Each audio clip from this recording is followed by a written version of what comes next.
Students, welcome back to the supreme 60 online classes Kakadev Kanpur. चलिए, हम लोग पढ़ रहे थे chapter 6 molecular basis of inheritance. उसमें हम लोगों ने डीएनए के स्ट्रक्चर के बाद रेप्लिकेशन, ट्रांसक्रिप्शन ये सब पढ़ लिया है, जेनेटिक कोड पढ़ लिया है। आज हम लोग को क्या पढ़ना है? टाइप्स ऑफ आरएनए पढ़ेंगे और हम लोग पढ़ेंगे ट्रांसलेशन प्रोसेस को। तो पहले हम लोग पढ़ते हैं टाइप्स ऑफ आरएनए। जो एज सच अपनी बुक में उसने केवल ट्रांसफर आरएनए का जिक्र किया है। वहां पे एनसीईआरटी में आप देखिएगा ट्रांसफर आरएनए मॉलिक्यूल को उसने बताया है, थोड़ा बहुत बताया है, लेकिन मैसेंजर आरएनए के बारे में बहुत ज्यादा डिस्क्रिप्शन नहीं है और आरएनए के बारे में बहुत ज्यादा आपको डिस्क्रिप्शन नहीं दिया गया। बहुत ज्यादा खैर मैं भी नहीं आपको बताने का इच्छुक हूं, लेकिन जो बातें कुछ एक बातें हैं जो आपको मालूम होनी चाहिए उनको देखिए, स्टडी करते हैं हम लोग। तो टाइप्स ऑफ आरएनए में आते हैं। तो पहला टाइप हम डिस्कस करने जा रहे हैं आपके साथ mRNA। फुल फॉर्म इसका मैसेंजर आरएनए, तो आप जानते ही होंगे, इसको हम लोग मैसेंजर आरएनए के नाम से भी जानते हैं। मैसेंजर कि ये मैसेंजर दूत, जैसे राम जी ने अपना दूत भेजा था हनुमान जी को लंकापति रावण के राज्य में कि जाओ भैया मेरा ये संदेशा लेके जाओ, ऐसे ही डीएनए के पास जो जानकारी है, डीएनए जीन अपने को दिखाना चाहता है, तो जीन अपनी प्रेजेंस दिखाना चाहता है, अपने को एक्सप्रेस करेगा। कैसे एक्सप्रेस करेगा? डीएनए पे बनवाएगा आरएनए, डीएनए पे बनेगा आरएनए। वो आरएनए जब न्यूक्लियोप्लाज्म से निकल के साइटोप्लाज्म में आएगा, यूकैरियोटिक सेल के केस में। प्रोकैरियोटिक सेल के केस में तो न्यूक्लियोप्लाज्म और साइटोप्लाज्म का डिफरेंशिएशन है ही नहीं, या कहिए उनके बीच में कंपार्टमेंटलाइजेशन है ही नहीं, एक ही जगह पे है। वहां पे जेनेटिक मटेरियल जो है उसके चारों तरफ न्यूक्लियर मेम्ब्रेन नहीं है। यूकैरियोटिक सेल में इसके चारों तरफ न्यूक्लियर मेम्ब्रेन है। Nuclear membrane, outer nuclear membrane और इनर न्यूक्लियर मेम्ब्रेन कई जगह फ्यूज होकर पोर बना देती। न्यूक्लियस पोर जिसको हम बोल रहे हैं, उस पोर से निकल के मैसेंजर आरएनए बाहर आ जाएगा, क्योंकि मैसेंजर आरएनए के पास इंफॉर्मेशन है डीएनए की, जो जेनेटिक मटेरियल, हेरिडिटरी मटेरियल है। किसी भी ऑर्गेनिज्म में क्या कैरेक्टर है, कैरेक्टर फिनोटाइप कैसे रिप्रेजेंट होगा, जब डीएनए अपने को रिप्रेजेंट करेगा, दिखाएगा। तो डीएनए के पास जो जानकारी है, उस जानकारी के मुताबिक अगर प्रोटीन सिंथेसिस हो गया तो डीएनए ने अपने को एक्सप्रेस कर दिया, जिसको हम लोग एक्सप्रेशन ऑफ द जीन कहते हैं। तो इसके लिए मैसेंजर आरएनए बनना जरूरी है। और यूकैरियोटिक के केस में मैसेंजर आरएनए का न्यूक्लियस से निकल के बाहर साइटोप्लाज्म में आना जरूरी है, क्योंकि बायोसिंथेटिक मशीनरी जो है, प्रोटीन सिंथेसिस के लिए जो चीजें रिक्वायर्ड है वो बाहर ही है, न्यूक्लियस में नहीं है। इसलिए ये हमारा मैसेंजर आरएनए, क्योंकि ये जानकारी लेके आ रहा है, कोडेड इंफॉर्मेशन लेके आ रहा है डीएनए से, इसलिए इसको हम मैसेंजर आरएनए बोलते हैं। तो इसीलिए इसका दूसरा नाम, another name of messenger RNA, another name. तो एक नाम तो आप जानते ही हैं, मैसेंजर आरएनए, मैसेज लेके आ रहा डीएनए का। डीएनए खुद बाहर क्यों नहीं आता, ये चीज मैंने आपको जब डीएनए स्ट्रक्चर का डिस्कशन कर रहे थे तब हम लोगों ने डिस्कस किया था कि why DNA is not able to move outside. DNA क्यों नहीं आ सकता आउटसाइड? क्योंकि डीएनए निगेटिवली चार्ज है और बहुत बड़ा एक लार्ज मैक्रोमोलिक्यूल है।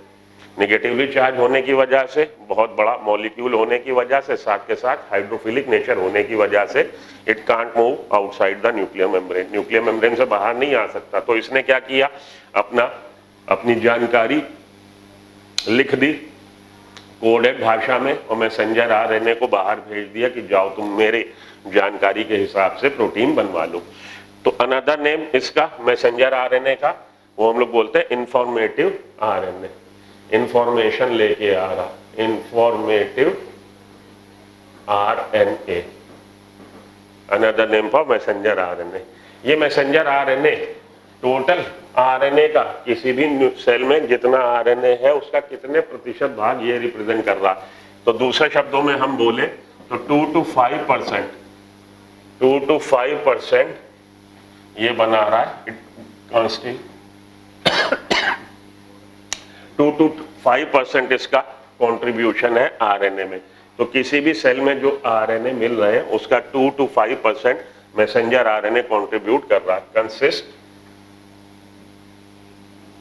2 to 5% ऑफ टोटल आरएनए, 2 से 5% टोटल आरएनए का ये कंट्रीब्यूट कर रहा हमारा मैसेंजर आरएनए। मैसेंजर आरएनए का अगर हम लोग स्ट्रक्चर देखें, मैसेंजर आरएनए के मॉलिक्यूल के अगर हम स्ट्रक्चर को देखें तो हम लोग देखते हैं कि इसमें हमें मिलेगा, अब यहाँ पे जो मैं स्ट्रक्चर बनाने जा रहा हूँ वो एक तरह से आपके मैच्योर मैसेंजर आरएनए का बनाने जा रहा हूँ यूकैरियोटिक सेल के। इसको आप लोग देखो और समझो, क्योंकि ये आप लोग के लिए समझने में थोड़ा सा बढ़िया रहेगा अगर हम लोग इसको समझ लें।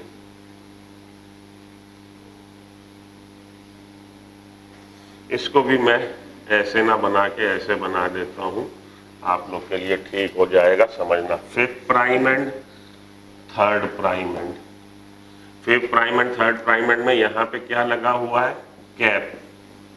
कैप के बाद अनट्रांसलेटेड रीजन। अनट्रांसलेटेड रीजन के बाद क्या होगा, अनट्रांसलेटेड रीजन के बाद जिसका ट्रांसलेशन होना है वो वाला यूनिट है, जितने हिस्से का ट्रांसक्रिप्शन होना है तो ट्रांसलेशनल यूनिट कहलाती है। ये यहां से लेके यहां तक ये कहलाएगा ट्रांसलेशनल यूनिट। और इसको मैं थोड़ा सा रेड से दिखा दूं, ये हमारा हो गया क्या, स्टार्ट कोडॉन जो रेड से दिखाया। उसके बाद स्ट्रक्चरल जीन मान लीजिए या ट्रांसलेशन की यूनिट मान लीजिए, और उसके बाद क्या है, ये हमारा स्टॉप कोडॉन है। उसके बाद आखिरी में आके स्टॉप कोडॉन होगा, जहां पे हम लोग देखेंगे कि आके प्रोसेस ट्रांसलेशन का खत्म हो जाएगा। स्टॉप कोडॉन के बाद थोड़ा सा हमारे पास फिर से अनट्रांसलेटेड रीजन है, और अनट्रांसलेटेड रीजन के बाद टेल है।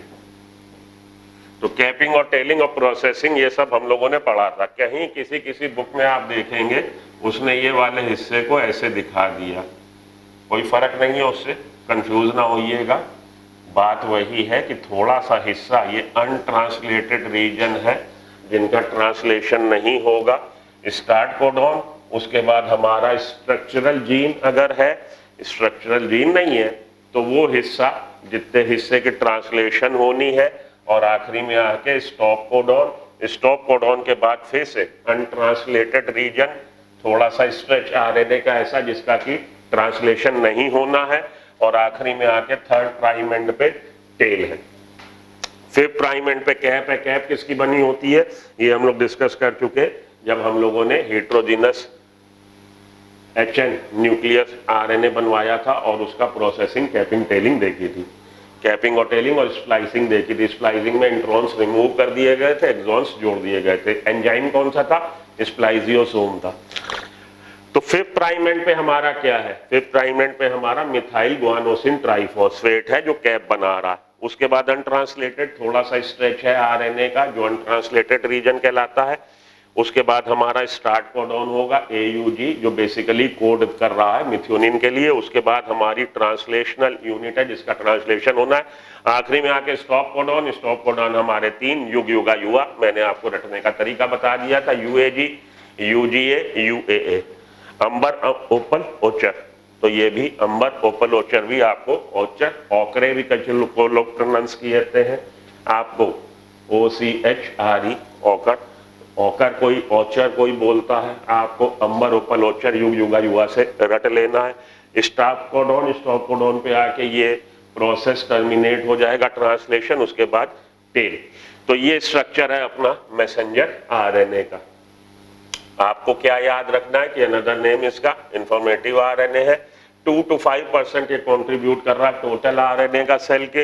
ये इसका स्ट्रक्चर हो गया। और इसका काम क्या है, इसका काम है कि ये कोडेड इंफॉर्मेशन लेके आ रहा, कोडॉन इसी पे है, कोडॉन इसी पे है। कोडॉन क्या है, तो कोडॉन और जेनेटिक कोड 2 शब्द थे जिनको मैंने आपको एक्सप्लेन करने की कोशिश करी थी। जेनेटिक कोड है रिलेशनशिप, रिलेशनशिप किसके बीच में, relationship between the sequence of nucleotide present over the DNA strand and the sequence of amino acid present in the polypeptide chain, उनके बीच में जो संबंध है वो जेनेटिक कोड है। और कोडॉन क्या है, कोडॉन है हमारे मैसेंजर आरएनए पे मौजूद न्यूक्लियोटाइड के सेट 3 का कह लीजिए, तो एडजेसेंट 3 न्यूक्लियोटाइड और 3 नाइट्रोजिनस बेसिस। न्यूक्लियोटाइड बोलना ज्यादा अप्रोप्रिएट है क्योंकि न्यूक्लियोटाइड है, ये नाइट्रोजिनस बेसिस नहीं है, न्यूक्लियोटाइड है। न्यूक्लियोटाइड में हमें क्या क्या मिलता है? न्यूक्लियोटाइड में हमें न्यूक्लियोसाइड मिलता है, न्यूक्लियोसाइड से जब फॉस्फेट जुड़ जाती है तो न्यूक्लियोटाइड वो बन जाता है।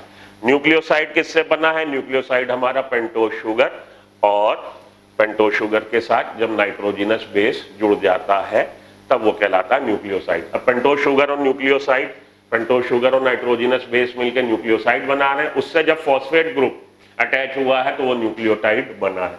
तो इसमें हम लोग देखेंगे मैच्योर मैसेंजर आरएनए में जो न्यूक्लियोटाइड की सीक्वेंस है, या सीधे शब्दों में, आसान शब्दों में हम कहें जो बेसिस की सीक्वेंस है, वो 3 का जो एडजेसेंट 3 न्यूक्लियोटाइड है present over the strand of RNA, messenger RNA, that called as a codon, उनको हम कोडॉन बोलते हैं। तो 3 को फ्रेम को पूरा रीड करता चलता है। रीड कौन करेगा? Transfer RNA. वो जिम्मेदारी जो कोडेड इंफॉर्मेशन आया, कूट भाषा में जो संदेशा आया, कूट भाषा का संदेशा जो हमारी कोडेड इंफॉर्मेशन आ रही, उसको डिकोड कौन करेगा? तो आओ माऊ चाऊ ऊपर से जो जो संदेशा आया उसको ट्रांसलेट करके हिंदी के हिसाब से ये हमने उसको ट्रांसलेट कर दिया। ट्रांसलेट कौन कर रहा है? ट्रांसफर आरएनए करेगा। ये मैसेंजर आरएनए के स्ट्रक्चर की बात हुई है। तो मैसेंजर आरएनए की अगर हम कहें कि इसकी जिम्मेदारी क्या है या इसका फंक्शन क्या है, it determines the sequence present in a polypeptide chain. Sequence of what? Sequence of amino acid. It determines the sequence of amino acids present in a polypeptide chain. कोई भी पॉलीपेप्टाइड चेन जो बन रही है, protein को अब हम लोग पॉलीपेप्टाइड चेन बोलते हैं।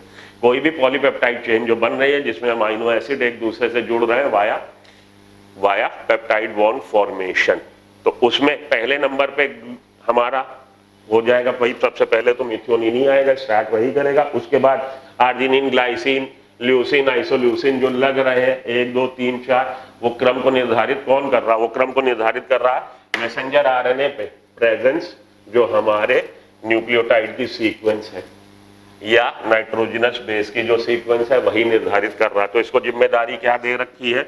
इसको जिम्मेदारी यही दे रखी है कि यही निर्धारित कर रहा है कि प्रोटीन जो बनेगी उस प्रोटीन में, या पॉलीपेप्टाइड चेन, प्रोटीन और पॉलीपेप्टाइड चेन एक दूसरे के एक तरह से सिनोनिम ही है। तो पॉलीपेप्टाइड चेन या प्रोटीन जो बन रही है वो अकॉर्डिंग टू द डायरेक्शन, इसके डायरेक्शन में बन रही है। और इसको जो डायरेक्शन मिला वो कहां से मिला? वो जेनेटिक इंफॉर्मेशन है डीएनए के पास। कि हमारी आंखें नीली हो जाएंगी ऐश्वर्या राय की तरह, कैसे हो जाएंगी नीली? क्योंकि हमारे पास भी वो जीन है। तो आंखों का नीला होना या स्किन के कलर का इन्वायरमेंट पर तो डिपेंड करता ही है कि कितनी रेडिएशन आ रहे हैं, कितना हम सनलाइट को एक्सपोज हो रहे हैं। उसके अलावा जीन्स पे भी, हमारे जेनेटिक मेकअप पे भी निर्भर करता है, जो डेवेनपोर्ट ने आपको बता रखा पॉलीजेनिक कैरेक्टर स्किन के कलर का। ABC 3 जीन है, आपको मैंने लिखाया था। तो मुलेटो कौन था? मुलेटो था जिसमें 3 आपको डोमिनेंट एलील मिलेंगे और 3 रिसेसिव एलील मिलेंगे। चलिए छोड़िए, वापस आइए इधर। तो ये हमारा मैसेंजर आरएनए के बारे में आपकी जानकारी हो गई जो आपको चाहिए थी, जितनी चाहिए थी। कि मैसेंजर आरएनए 2 से 5% बना रहा है, और ये इसका अनदर नेम इंफॉर्मेटिव आरएनए है। इसका स्ट्रक्चर, ये इसका मैसेंजर आरएनए का स्ट्रक्चर है। मैसेंजर आरएनए, हम लोग के मैसेंजर आरएनए 2 तरह का हो सकता है, पॉलीसिस्टोनिक और मोनोसिस्टोनिक। वो मैसेंजर आरएनए जो कोड लेके आ रहा केवल एक सिस्टोन, केवल एक पॉलीपेप्टाइड चेन के लिए, वो कहलाता है मोनोसिस्टोनिक मैसेंजर आरएनए। और वो मैसेंजर आरएनए जो कोडेड इंफॉर्मेशन लेके आ रहा for the synthesis of more than 1 polypeptide chain, that type of messenger RNA is known as polycistronic messenger RNA. Monocistronic messenger RNA ज्यादातर आपको किसमें देखने को मिलेगा? यूकैरियोटिक सेल्स में देखने को मिलेगा। पॉलीसिस्टोनिक मैसेंजर आरएनए ज्यादातर आपको किसमें देखने को मिलेगा? पॉलीसिस्टोनिक मैसेंजर आरएनए ज्यादातर हमको प्रोकैरियोट सेल्स में देखने को मिलता है। So that much is enough for messenger RNA. Now we move to the another type of RNA, that is transfer RNA. Transfer RNA molecule पे हम लोग आते हैं, उसका स्ट्रक्चर देखते हैं।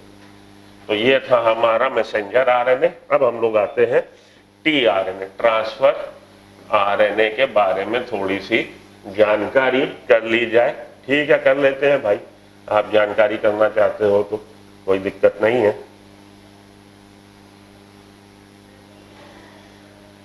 थर्ड प्राइम एंड पे OH ग्रुप आखिरी में और यहाँ पे ACC सीमेंट याद रख लीजिएगा। ये फिफ्थ प्राइम एंड है, ये थर्ड प्राइम एंड है। ये हमारा एंटीकोडॉन लूप कहलाता है। एंटीकोडॉन लूप जो कि बेसिकली इसमें 7 न्यूक्लियोटाइड होते हैं। उन 7 में से 3 आउट ऑफ 7 3 7 में से 3 बनाते हैं एंटीकोडॉन। ये हमारा वेरिएबल आर्म है, वेरिएबल आर्म। ठीक है जी। ये अब हम लोग देखेंगे इसमें, इसको हम लोग क्लोवर लीफ अरेंजमेंट भी बोलते हैं और एल फॉर्म भी बोलते हैं। ट्रांसफर आरएनए को हम लोग, अनदर नेम इसका क्या है, एडेप्टर मॉलिक्यूल। इसका दूसरा नाम है एडेप्टर मॉलिक्यूल और इसको सलूबल आरएनए के नाम से भी जानते हैं। अपनी बुक में जो डायग्राम दे रखा है ट्रांसफर आरएनए का, वो थोड़ा सा अलग टाइप का दे रखा है। पहले नहीं दे रखा था, अब उन्होंने थोड़ा सा अलग टाइप का डायग्राम दे रखा है। उसको मैं आपको कोशिश करता हूं बनाने की। बन गया जी, क्या दिक्कत है। ये फिफ्थ प्राइम एंड, ये थर्ड प्राइम एंड और यहाँ पे अमीनो एसिड बाइंडिंग साइट है। ये अमीनो एसिड बाइंडिंग साइट, ये एंटीकोडॉन लूप है। अब अपनी बुक में वो कह रहा है कि भाई फ्रांसिस क्रिक ने जब ये देखा, फ्रांसिस क्रिक साइंटिस्ट का नाम ले रहा, वो कह रहा फ्रांसिस क्रिक ने जब ये देखा कि डीएनए के स्ट्रैंड पे जो न्यूक्लियोटाइड्स हैं वही एक तरह से निर्धारित कर रहे हैं कि पॉलीपेप्टाइड चेन में किस हिसाब से अमीनो एसिड लगेंगे। तो उनके पास जो जानकारी है, तो फ्रांसिस क्रिक ने ये हाइपोथेसिस दी कि ये जो कोड है, जेनेटिक कोड जिनको हम बोलते हैं, ये जो कोड है, इन कोड को डिकोड करने के लिए उसको ट्रांसलेट कौन करेगा, उसको डिकोड कौन करेगा। तो उसको डिकोड करने के लिए कोई ना कोई एडेप्टर मॉलिक्यूल होगा, कोई ना कोई मॉलिक्यूल होगा। एडेप्टर मॉलिक्यूल इसके लिए टर्म यूज किया जाता है क्योंकि एक एंड से, तो ये अपने एक एंड से ये बाइंड हो रहा है mRNA पे मौजूद कोडॉन के साथ और एक एंड पे ये बाइंड हो रहा अमीनो एसिड के साथ। पॉलीपेप्टाइड चेन बनाने में ये अमीनो एसिड्स को लेके आएगा कहाँ से, साइटोप्लाज्म से। अगर यूकैरियोटिक सेल है तो साइटोप्लाज्म, अगर प्रोकैरियोटिक सेल है तो वही वो साइटोप्लाज्म न्यूक्लियोप्लाज्म का भेदभाव है ही नहीं, तो साइटोसोल कह दीजिए या साइटोप्लाज्म कह दीजिए। तो it brings the amino acid to the protein synthesising unit या प्रोटीन सिंथेसाइजिंग फैक्ट्री, जहां पे प्रोटीन सिंथेसिस हो रहा है, जहां पे पॉलीपेप्टाइड चेन बन रही है, वहां पे अमीनो एसिड को एक एक करके यही ला रहा। ला कहां से रहा, साइटोप्लाज्म से, साइटोप्लाज्म से यही ला रहा। ला कैसे रहा कि एंटीकोडॉन लूप ये रीड करेगा मैसेंजर आरएनए पे जो कोडॉन है, ये हमारा मैसेंजर आरएनए है मानिए, ये उस पे AUG स्टार्ट कोडॉन हो गया, उसके बाद CCC, उसके बाद UUU। मानिए ये मैं आपको एक हाइपोथेटिकल पोजीशन दे रहा हूँ, इनके बीच में गैप नहीं है, ये ऐसा ना समझिएगा गैप है। वो पिछली बार हम लोगों ने जब डिस्कस किया था जेनेटिक कोड को, तब ये डिस्कस किया था कि ये जो न्यूक्लियोटाइड है इनमें कोई गैप, पंक्चुएशन कुछ नहीं है, कोई कॉमा, बिंदु, फलाना ढिमकाना कुछ भी नहीं है। ये लाइन से है और इनको तीन तीन को रीड करता चलेगा। रीड कौन करेगा, रीड ये करेगा। ये जो कूट भाषा में जो डिकोडेड अपने कोड में, लैंग्वेज में ये जो संदेशा लेके आया उसको रीड करेगा हमारा ट्रांसफर आरएनए।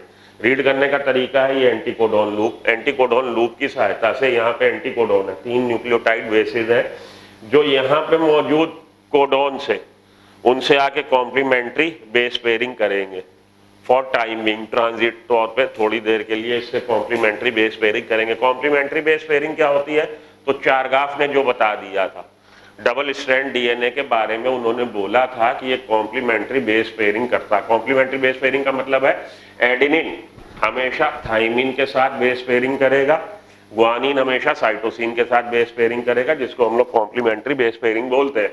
तो प्यूरिन्स के अपोजिट हमेशा पाइरिमिडीन आएगा, पाइरिमिडीन के अपोजिट हमेशा प्यूरिन आएगा, और वो भी फिक्स है कि एडिनिन हमेशा बेस पेयरिंग करेगा ग्वानिन से, और साइटोसिन हमेशा बेस पेयरिंग करेगा थाइमिन से। ये बात हम लोग पढ़ चुके हैं, जानते हैं, जिसको हम लोग कॉम्प्लीमेंट्री बेस पेयरिंग बोलते हैं।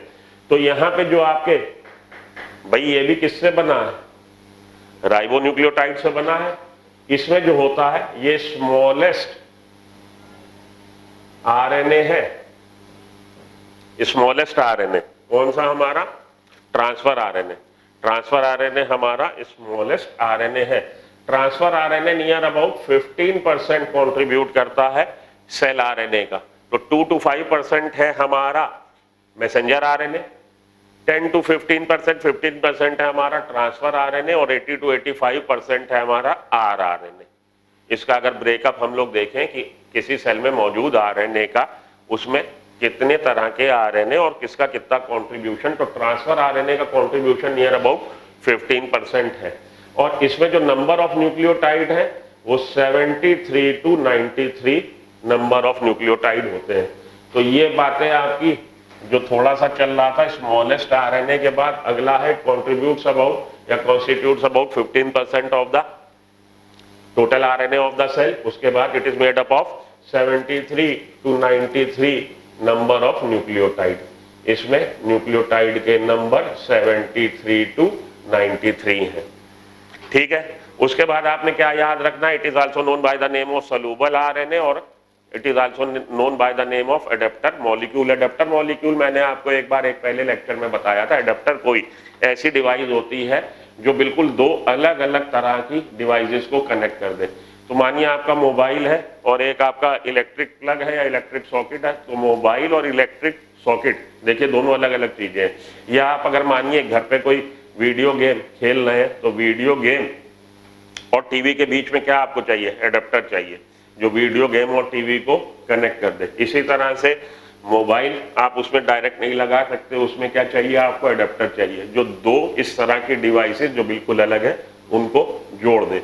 यहाँ पे क्या हो रहा है, अब आप फिर याद कर लीजिए, जब मैंने आपको ट्रांसक्रिप्शन और ट्रांसलेशन की बात हुई थी, ट्रांसक्रिप्शन और रेप्लिकेशन की बात हुई थी, तब मैंने ये स्टेटमेंट दिया था कि अपना रेप्लिकेशन में डीएनए के थ्रेड पे डीएनए बन रहा है, तो न्यूक्लियोटाइड पॉलीमर है, डीएनए पॉलीमर है न्यूक्लियोटाइड्स का, डीऑक्सीराइबोन्यूक्लियोटाइड्स का, उसके एक स्ट्रैंड पे दूसरा स्ट्रैंड बनना, तो ठीक है। इसी तरह से डीएनए पे आरएनए का बनना, तो यहाँ पे भी पॉलीमर, एक था पॉलीमर हमारा डीऑक्सीराइबोन्यूक्लियोटाइड का, और उसपे सिंथेसिस हुई है पॉलीमर ऑफ राइबोन्यूक्लियोटाइड की। तो डीएनए पे आरएनए बना, वो भी एग्जैक्टली एक ही बात है। हिंदी चीनी भाई भाई कि ये जो बोल रहा है वो भी वही भाषा बोल रहा है, चलिए ठीक है। लेकिन अब जब हम देखते हैं कि मैसेंजर आरएनए के स्ट्रैंड के ट्रांसलेशन से प्रोटीन बननी है, तो ये तो हमारा पॉलीपेप्टाइड है, पॉलीमर है किसका, ये पॉलीमर है हमारा राइबोन्यूक्लियोटाइड्स का, और सिंथेसिस किसका होना है, सिंथेसिस होना पॉलीमर ऑफ अमाइनो एसिड। तो ये अलग है, वो अलग है एकदम। इन दोनों के बीच में एडेप्टर मॉलिक्यूल कौन है, ट्रांसफर आरएनए है। ट्रांसफर आरएनए एक तरफ तो इससे बाइंड होगा और दूसरी तरफ यहाँ से अमाइनो एसिड को लेके आएगा, इसलिए इसको एडेप्टर मॉलिक्यूल बोलते हैं। तो फ्रांसिस क्रिक ने ये देखा कि भाई होना क्या है, मैसेंजर आरएनए के ट्रांसलेशन से पॉलीपेप्टाइड चेन बननी है, तो उसने कहा कुछ ऐसी डिवाइस होनी चाहिए, कोई ऐसा मॉलिक्यूल होना चाहिए जो एक तरफ तो इस कोड को रीड करे और दूसरी तरफ अमीनो एसिड्स की असेंबलिंग कर दे इस कोड के हिसाब से। ये अपनी बुक में उसने दे रखा। तो इसके लिए हम लोगों ने एक तरह से ट्रांसफर आरएनए के डिस्कवर होने से पहले ही कि हम ये समझ पाते कि ट्रांसफर आरएनए ये काम कर रहा है। हालांकि तब तक ट्रांसफर आरएनए को हम लोग सलूबर आरएनए के नाम से जानते थे, लेकिन इसकी जो एडेप्टर वाली क्वालिटी थी वो डिस्कवर नहीं हुई थी। तो उसके लिए उन्होंने पहले ही ये परिकल्पना दे दी थी कि कोई ऐसा मॉलिक्यूल होगा जो एडेप्टर मॉलिक्यूल की तरह काम करेगा और मैसेंजर आरएनए के कोड को डिकोड करता हुआ उसी लिहाज से अमाइनो एसिड्स की असेंबलिंग कर देगा। इसके बाद वापस आ जाइए, ये सारी बुक की बातें, बुक की बातों के अलावा ये जो एक्स्ट्रा बातें बता दी हैं आपको, आपने नोट कर ली होंगी अभी तक। आगे चलते हैं। अब इसमें जो ट्रांसफर आरएनए के लिए मॉलिक्यूल को समझाने के लिए जो बताए गए स्ट्रक्चर बताए गए, वो दो स्ट्रक्चर आपको याद में रखने हैं। एक तो इसका क्लोवर लीफ स्ट्रक्चर कहलाता है, clover leaf structure. Hariom, clover leaf structure किसने दिया? हॉले ने। साइंटिस्ट का नाम है हॉले ने, और क्लोवर लीफ स्ट्रक्चर इसका 2D फॉर्म बता रहा, 2D फॉर्म बता रहा क्लोवर लीफ स्ट्रक्चर, और ये इसके सेकेंडरी स्ट्रक्चर को रिप्रेजेंट करता है। Primary structure, secondary structure, tertiary structure आपने पढ़ा होगा प्रोटीन में। प्राइमरी स्ट्रक्चर है जब हमने प्रोटीन के मॉलिक्यूल को बता दिया कि वो सीधा सीधा छड़ की तरह। सेकेंडरी स्ट्रक्चर में हमने बता दिया राइट हैंडेड हेलिकल है, और टर्शरी स्ट्रक्चर में बता दिया केवल राइट हैंडेड हेलिकल नहीं है, इसमें सर्टेन ट्विस्ट एंड टर्न्स भी हैं, जिससे पूरा इसका कॉन्फ़िगरेशन नए तरह से अरेंज हो जाएगा। तो क्लोवर लीफ स्ट्रक्चर हॉले ने दिया था, 2D स्ट्रक्चर है, सेकेंडरी स्ट्रक्चर है। इसके अलावा एक इसका एल फॉर्म डिस्क्राइब किया गया है। एल फॉर्म जो इसका बता रहा है ट्रांसफर आरएनए का, एल फॉर्म का, वो इसका 3D स्ट्रक्चर बता रहा। जब हम इसके 3D स्ट्रक्चर को डिस्क्राइब करें तो एल फॉर्म में देखते हैं कि ये एल फॉर्म में है, और एल फॉर्म वाले स्ट्रक्चर को, 3D स्ट्रक्चर को, ये टर्शरी स्ट्रक्चर इसका बता रहा है। ये बात ध्यान में रख लीजिएगा। हॉले ने क्लोवर लीफ स्ट्रक्चर दिया जो 2D स्ट्रक्चर है। 2D 3D क्या है भाई? 2D 2 dimension, breadth and length, और 3D जब आप उसमें डेप्थ भी, तो जब आप छोटा चेतन पिक्चर देखते हो तो 3D में देखते हो, उसकी डेप्थ भी देखते हो, 3D इफेक्ट आ गया। एल फॉर्म में 3D स्ट्रक्चर उसका डिस्क्राइब किया जा रहा है, और ये टर्शरी स्ट्रक्चर को जब हम लोग डिस्क्राइब करेंगे तब एल फॉर्म को डिस्क्राइब करेंगे। ठीक, ये बात भी आपने नोट कर ली होगी। अब हम ये देखें कि इसमें ट्विस्ट टर्न क्यों हो गए। तो प्रेजेंस ऑफ मॉडिफाइड न्यूक्लियोटाइड है इसमें, इसके न्यूक्लियोटाइड जो है वो मॉडिफाइड हो गए। तो सीडो यूरिडीन और डाईहाइड्रोयूरिडीन मिल रहा है। Due to the presence of modified nucleotide in the molecule of transfer RNA, it gets in the form of L form. Twist and turn आ जाएंगे, तो लिखे दे रहा हूं due to the presence of, इसको रब करें, मैसेंजर आरएनए को यहां क्यों रोक रखा, जाने दे, फिर से बना लेंगे जरूरत हो तो। Due to the presence of, due to the presence of modified nucleotides, modified nucleotides की प्रेजेंस की वजह से it gets coiled and forms L form। Coil formation हो जाता है, क्वाइल्ड हो जाता है और एल फॉर्म में हो जाएगा।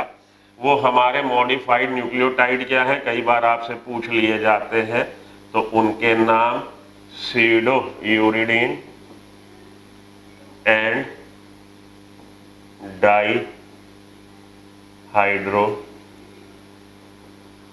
यूरिडीन। तो सीडो यूरिडीन और डाईहाइड्रो यूरिडीन की प्रेजेंस की वजह से एल फॉर्म में ये हो गया है। ठीक है, अब इसमें भी अच्छा, मैसेंजर आरएनए जब स्ट्रक्चर बनाया था तो उसको याद रखिएगा, उसमें भी polarity 5th prime and 3rd prime होती है, और मैसेंजर आरएनए को जब ट्रांसफर आरएनए रीड करना चालू करता है तो 5th प्राइम एंड से रीड करता करता वो 3rd प्राइम एंड तक आता है। ये बात ध्यान में रखिएगा। शायद मैं जब आपको मैसेंजर आरएनए बता रहा था तब ये बात आपको बताना शायद मैं भूल गया हूँ। चलिए आइए, तो डाईहाइड्रोयूरिडीन सीडोयूरिडीन की प्रेजेंस की वजह से ही ऐसा हो गया। अब हमको इसके स्ट्रक्चर में, मॉलिक्यूल में 5 जगह ऐसी मिल रही हैं जहां पे इसमें डबल, बीच में सिंगल स्ट्रैंड होगा, डबल स्ट्रैंड नहीं होगा। जब इसमें ट्विस्ट टर्न हो जाते हैं तो ये देखिए कि हमारा ये, मानिए ये ट्रांसफर आरएनए का मॉलिक्यूल है, 5th prime and 3rd prime and, जैसे मैसेंजर आरएनए बनाया था ऐसे ही ये हमारा 5th प्राइम एंड और 3rd prime and transfer RNA का मॉलिक्यूल है। क्योंकि इसमें मॉडिफाइड हो गए हैं न्यूक्लियोटाइड, तो ट्विस्ट एंड टर्न हो जाएंगे। ट्विस्ट एंड टर्न होने की वजह से कॉइल फॉर्मेशन ऐसा गुच्छा मुच्छा हो गया, गुच्छा मुच्छा हो गया। तो इसमें 2 स्ट्रैंड जो एक दूसरे के पास आए उसमें आपस में कॉम्प्लीमेंट्री बेस पेयरिंग हो जाएगी। लेकिन 5 जगहें ऐसी हैं जहां पे आपको सिंगल स्ट्रैंड मिल रहा है, जहां पे कॉम्प्लीमेंट्री बेस पेयरिंग नहीं है। वो 5 जगहें क्या है, ये आपसे कई बार पूछ लिया जाता है। वो हम आपको बता दें कि 5 places in tRNA molecule that show single strand structure, या जिनके बीच में आप कहिए डबल बॉन्ड फॉर्मेशन नहीं हुआ, डबल मतलब ये डबल स्ट्रैंड में नहीं कन्वर्ट हुआ। वो 5 जगहें कौन सी हैं? 5 जगहें हैं एंटीकोडॉन लूप, टी-साइसी लूप, DHU लूप और हमारा वेरिएबल आर्म और हमारा third prime end. Anticodon loop होगा, वेरिएबल आर्म होगा, एंटीकोडॉन लूप। तो एंटीकोडॉन लूप एक जगह तो ये, वेरिएबल आर्म एक जगह ये, थर्ड प्राइम एंड एक जगह ये, और हमारा टी-साइसी लूप जिसको टी लूप बोलते हैं और DHU लूप जिसको डी लूप भी बोलते हैं। ये 5 जगहें ऐसी हैं जहां पे आप देखोगे कि डबल स्ट्रैंड नहीं बन पाया, सिंगल स्ट्रैंड हमें खाली मिल रहा। ठीक, तो अब हम लोग ये बात कर लें कि भाई एंटीकोडॉन लूप का क्या काम है और हमारे थर्ड प्राइम एंड का क्या काम है और टी लूप का क्या काम है और डी लूप का क्या काम है। अगला हमारा ये डिस्कशन आ रहा है। ठीक, हाँ जी। तो अब हम ये बात करने जा रहे हैं कि एंटीकोडॉन लूप का, टी लूप का, डी लूप का, वेरिएबल आर्म और थर्ड प्राइम एंड का क्या काम है। ये हमारा एंटीकोडॉन लूप, ये हमारा वेरिएबल आर्म, ये हमारा टी-साइसी लूप जिसको टी लूप भी बोल देते हैं, ये हमारा DHU लूप जिसको डी लूप भी बोल देते हैं, और ये थर्ड प्राइम एंड। देखिए एंटीकोडॉन लूप का क्या काम है। तो एंटीकोडॉन लूप, तो पहली बात तो आपने ये याद रखना है कि इसमें 7 न्यूक्लियोटाइड से बना है, जिनमें से 3 न्यूक्लियोटाइड एंटीकोडॉन बना रहे हैं। Anticodon for time being complementary base pairing करेगा मैसेंजर आरएनए पे मौजूद कोडॉन से। तो it forms the complementary base pairing, transiently form the complementary base pairing with the codon present over the messenger RNA. ये तो इसका काम हो गया, लिख लेंगे आप। टी लूप का क्या काम है। टी लूप प्रोवाइड करता है binding site for the ribosome. T loop binding site है राइबोसोम के लिए। तो टी-साइसी लूप को आपको याद ना रखो, आप टी लूप के नाम से याद रखो, लिख लीजिए it is a binding site for ribosome. Ribosome की बाइंडिंग साइट है। DHU लूप जिसको कि डी लूप के नाम से याद रख लीजिए, DHU लूप, डी लूप, ये बाइंडिंग साइट है transfer RNA, amino acid transfer RNA synthetase enzyme की।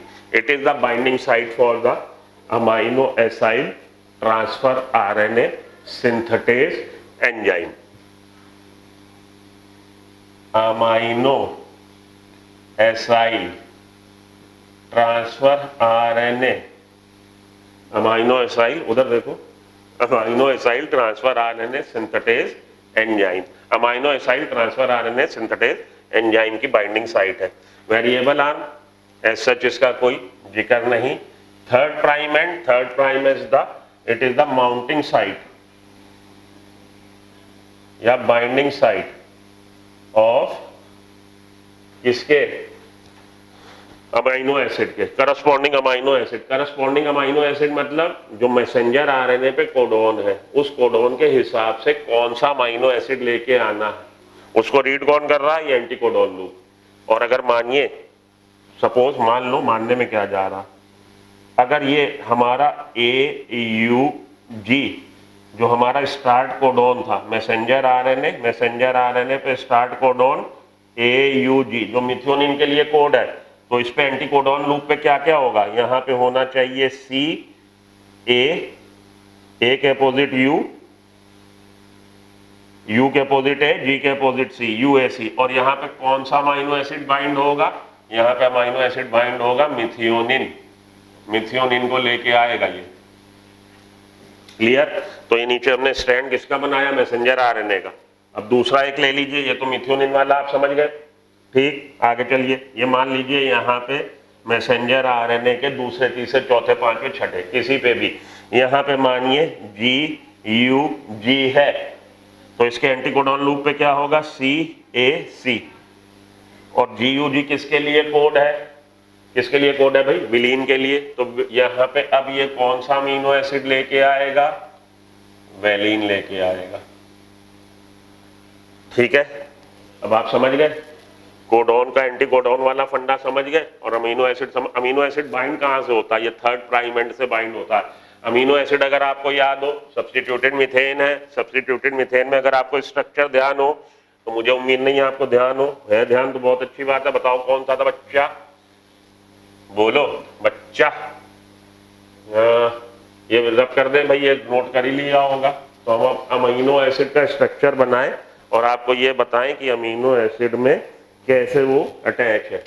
तो ये हमारा COOH, ये हमारा वेरिएबल ग्रुप, और यहाँ पे हमारा अमीनो ग्रुप, और यहाँ पे हमारा H। तो COOH ये अमीनो एसिड का कार्बोक्सिलिक ग्रुप बाइंड होता है OH से, थर्ड प्राइम एंड पे मौजूद OH से। थर्ड प्राइम एंड पे OH होता है, फिर प्राइम एंड पे फॉस्फेट होता है फ्री, थर्ड प्राइम एंड पे OH ग्रुप होता है आरएनए के केस में। तो ये ट्रांसफर आरएनए के मॉलिक्यूल OH के साथ इसका कार्बोक्सिलिक ग्रुप फॉर टाइम में बॉन्डिंग करेगा और ये इस पे माउंट हो जाएगा, इस पे स्थापित हो गया, या इस पे बैठ गया, या इस पे विराजमान हो गया, या इस पे चढ़ गया, माउंट हो गया। तो माउंट हो गया, अब ये अमीनो एसिड को लेके आएगा मैसेंजर आरएनए के पास। ठीक है, वो आगे भी हम लोग ट्रांसलेशन में देखते हैं। ये इसके 5 हो गए आपकी ऐसी जगह है जहां पे आपको, यहाँ पे ये डबल स्ट्रैंड में नहीं बना हुआ, ये सिंगल स्ट्रैंड यहाँ पे है।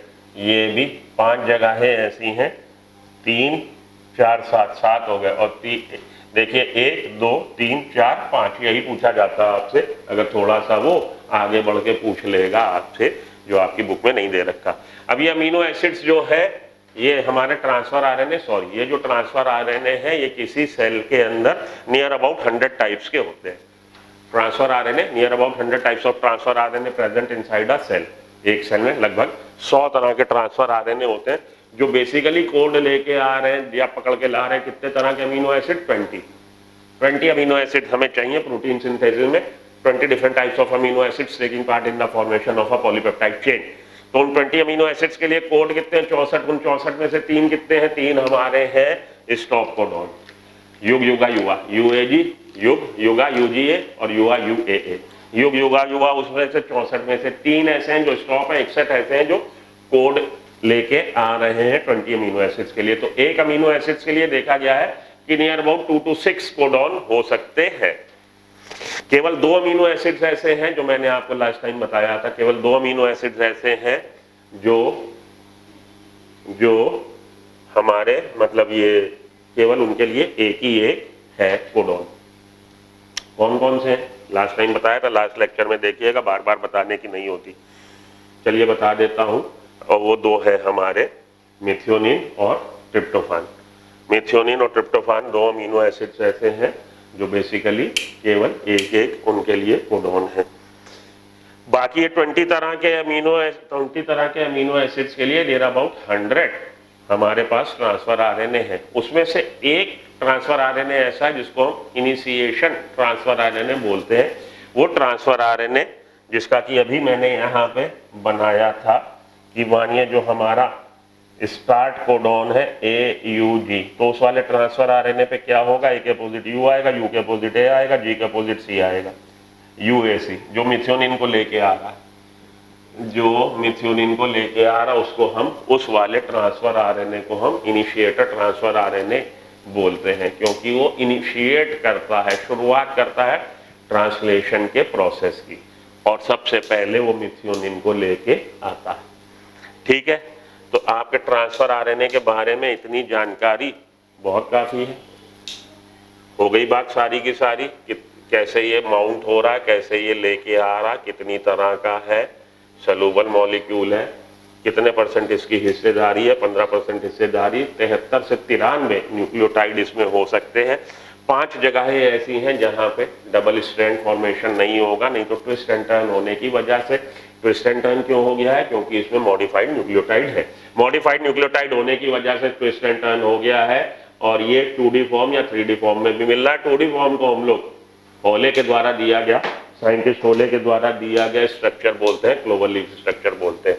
3D फॉर्म को हम लोग एल फॉर्म बोलते हैं, और 3D फॉर्म उसके टर्शियरी स्ट्रक्चर को रिप्रेजेंट कर रहा है। That much is enough for your transfer RNA. चलिए अगले पे चलते हैं। अब क्या बचा है हमारा? आरआरएनए बचा है, आरआरएनए बचा है।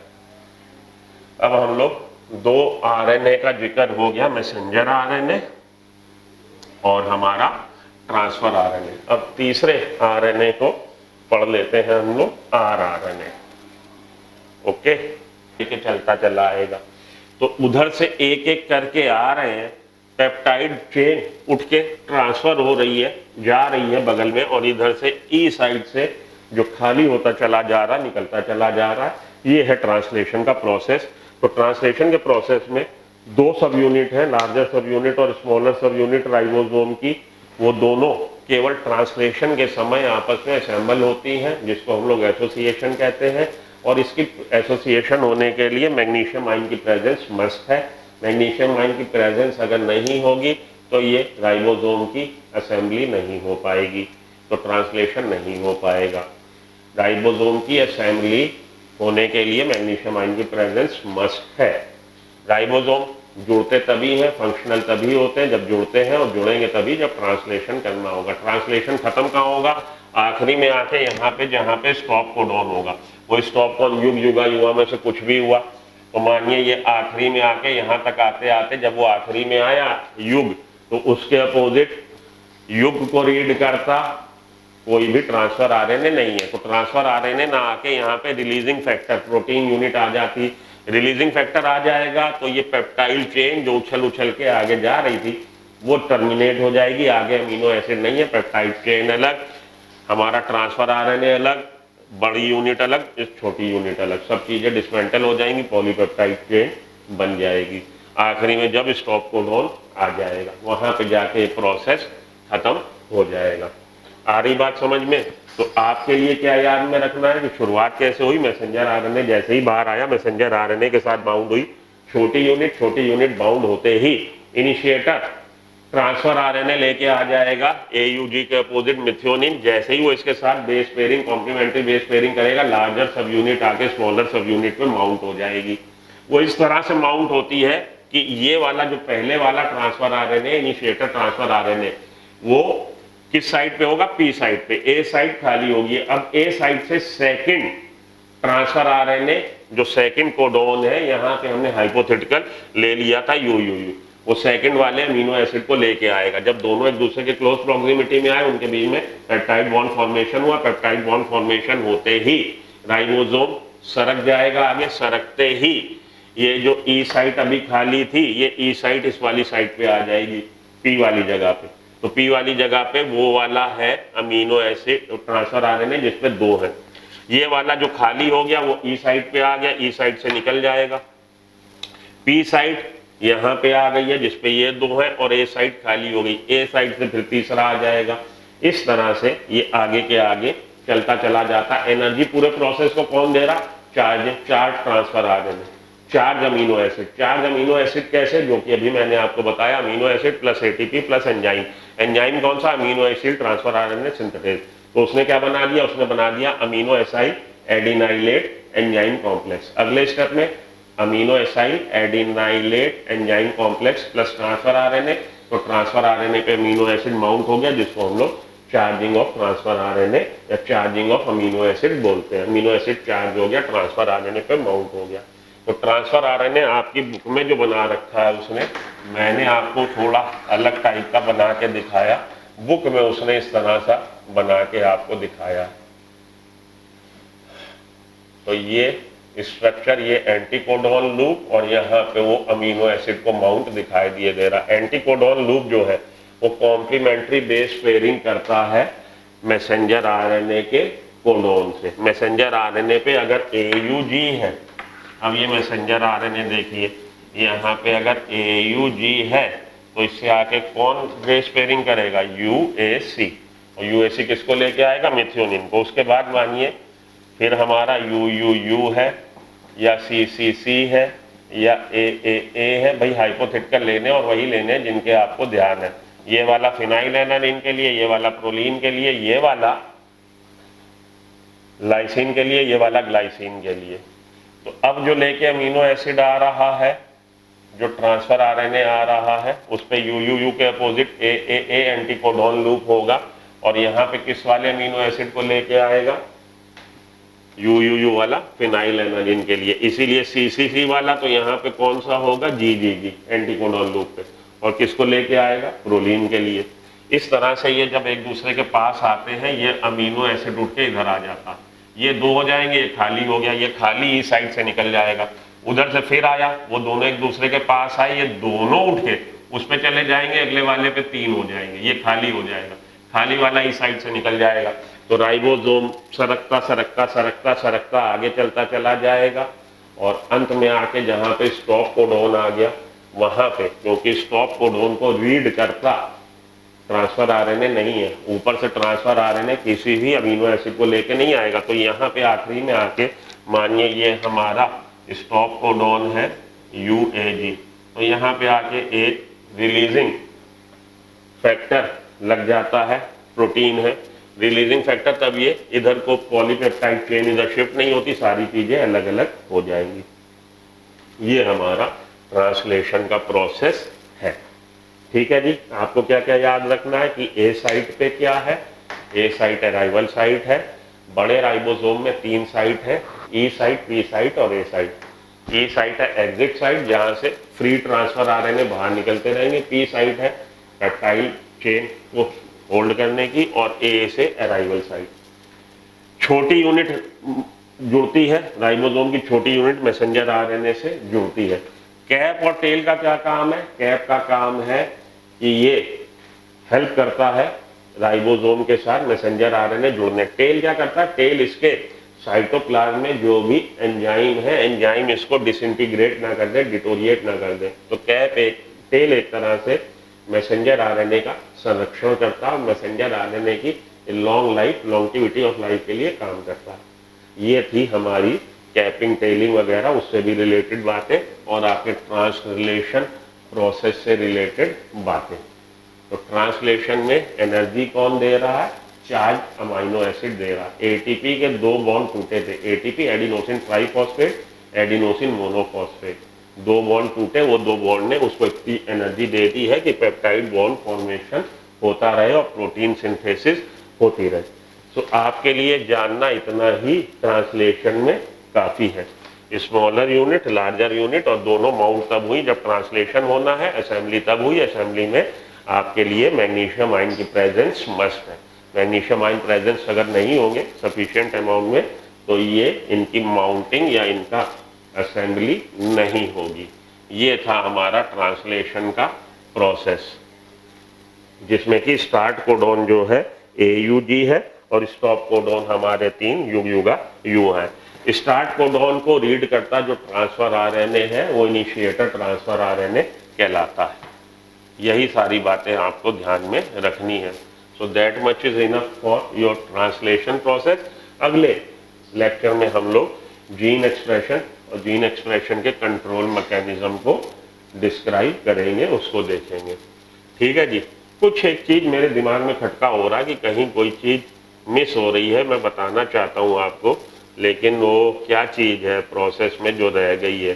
पूरी बातें तो हो गई, कुछ रहा तो नहीं है, लेकिन कुछ ऐसा लग रहा है कि रह गया है। 1 मिनट में जरा ध्यान करूं, कुछ रह गया है क्या?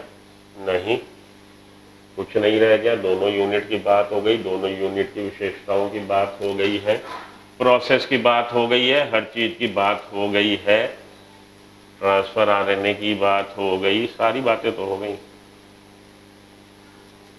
ठीक है, कुछ नहीं रह गया, एज सच सारी बातें हो गई। अगले लेक्चर में हम लोग डिस्कस करेंगे क्या? अगले लेक्चर में हम लोग डिस्कस करेंगे, अगले लेक्चर में हम लोग डिस्कस करेंगे रेगुलेशन ऑफ जीन एक्सप्रेशन। तो तब तक till then good luck, goodbye. अच्छे से पढ़िए, अच्छे से चीजें समझ लीजिए। अगले लेक्चर में मिलते हैं, लैक ऑफ पेरोन वगैरह या रेगुलेशन ऑफ जीन एक्सप्रेशन हम लोग पढ़ते हैं। Have a nice day, good luck. हाँ जी, 3 तरह के आरएनए आपको मैंने पढ़ा दिए। ये 2-3 तरह के आपको, ये 2-3 तरह के और आप नोट कर लो। Genomic RNA, small nuclear RNA और small cytoplasmic RNA. Genomic RNA वो आरएनए है जहाँ पे आरएनए जेनेटिक मटेरियल की तरह काम कर रहा है। जैसे कि हम देखेंगे ज़्यादातर ऑर्गेनिज्म, 99% ऑर्गेनिजम्स ऐसे हैं जिसमें जेनेटिक मटेरियल डीएनए, लेकिन कुछ ऑर्गेनिजम्स ऐसे हैं जिसमें जेनेटिक मटेरियल आरएनए। तो वो कौन है? हमारे वायरसेस हैं। वो वायरसेस जिसमें जेनेटिक मटेरियल आरएनए है वो राइबो वायरसेस कहलाते हैं, और वो वायरसेस जिसमें जेनेटिक मटेरियल डीएनए वो एडिनो वायरसेस कहलाते हैं। तो सम वायरसेस में, कुछ वायरसेस में ऐसे हैं जहाँ पे जेनेटिक मटेरियल डीएनए है जो राइबो वायरस कहला रहे हैं। तो इस तरह से आरएनए की एक आपके पास क्वालिटी और हो गई। उसके अलावा 2 क्वालिटी और है, small cytoplasmic, small nuclear. Small nuclear की न्यूक्लियस में हम देखेंगे छोटे छोटे आरएनए हैं, वो छोटे छोटे RNA along with proteins, protein के साथ जुड़ के बना देते हैं स्नर, जिसका मैं आपको जिक्र कर चुका हूँ, स्नर। तो small nuclear RNA, small size RNA present in nucleus, these combined with protein, protein के साथ कंबाइंड होकर बना देते हैं स्नर, एसएनआरपी, जो कि स्लाइसिंग में काम करता है। स्मॉल साइटोप्लाज्मिक इसी तरह से कुछ टुकड़े आरएनए के, छोटे छोटे आरएनए हमको साइटोप्लाज्म में भी मिलते हैं। तो यहाँ पे आके अब आपका आरएनए की वैरायटी खत्म। अब हम लोग चले ट्रांसलेशन की तरफ। नोट कर ही लिया होगा आप लोगों ने यार, रब मैंने कर दिया है स्मॉल साइटोप्लाज्मिक, नोट आप लोग कर लो। चलो, ये था स्मॉल साइटोप्लाज्मिक और यहाँ पे लिखा हुआ था जीनोमिक, जीनोमिक आरएनए। तो in some organism RNA act as a genetic material. कुछ ऑर्गेनिजम्स ऐसे हैं जैसे कि वायरसेस, एग्जांपल के तौर पे वायरसेस, वहां पे जेनेटिक मटेरियल की तरह काम कर रहा है, तो उसको हम बोल रहे हैं known as genomic RNA, genomic RNA बोल रहे हैं, ठीक है। और इन तरह के वायरसेस जो है उसको राइबो वायरसेस बोल रहे हैं। मेरे ख्याल से अब आपने नोट कर लिया होगा। चलिए, ठीक। अब हम लोग बात करें ट्रांसलेशन की। तो ट्रांसलेशन प्रोसेस होता कहाँ है? ट्रांसलेशन प्रोसेस होता है साइटोप्लाज्म में। अगर तो यूकैरियोटिक सेल है तो हम न्यूक्लियोप्लाज्म और साइटोप्लाज्म का डिफरेंशिएशन देखेंगे। अगर तो यूकैरियोटिक सेल है तो बात अब करने जा रहे हैं ट्रांसलेशन प्रोसेस की।